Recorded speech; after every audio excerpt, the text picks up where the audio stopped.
Hej sammen og velkommen til den her video. I dag vil jeg vise mine hjemmelavede fidgets, og en af dem er hækler. Og det her, det er en par 2. Og jeg kommer til at lave en par 3 på et andet tidspunkt. Så ja, lad os komme i gang. Jeg har det her. Det skal forestille sig en smiley, som kysser hjerter ud. Det ved jeg ikke, om man kan se, men ja. Og jeg har meget tysk på hænderne her. Så ja, det er min første ting. Og jeg har faktisk 2 af dem. Den her er bare en anden version af smiley. Så faktisk, og jeg rater dem, så jeg giver dem her faktisk ret rare og søde med.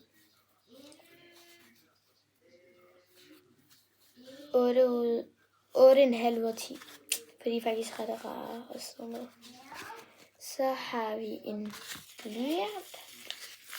Og der har jeg det her indeni.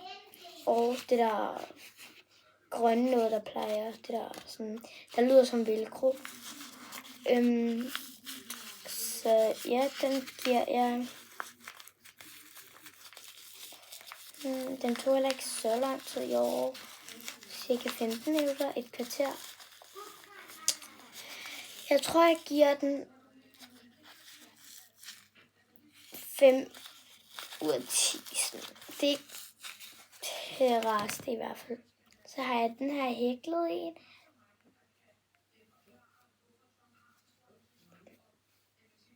Den er faktisk virkelig rar siden, synes jeg. Så den giver jeg.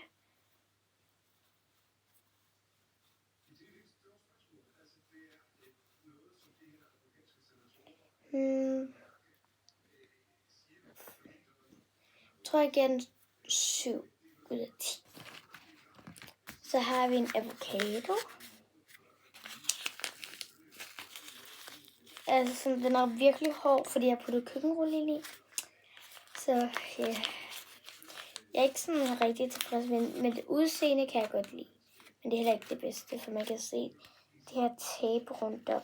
Det er fordi, jeg ikke havde sådan noget gennemsigtigt op. Så jeg brugte det, jeg havde. Sådan noget, man kan putte på øreringene, hvis man går til gymnastik eller sådan noget. Sport. Jeg tror, jeg giver den her. Det gider jeg ikke at komme tilbage. Jeg giver den 4 ud af 10. Det er ikke det bedste. Og så har jeg en bubble tea. Den er meget lille. Så ja. Den faktisk er den ret dejlig at sidde med. Og det er det samme.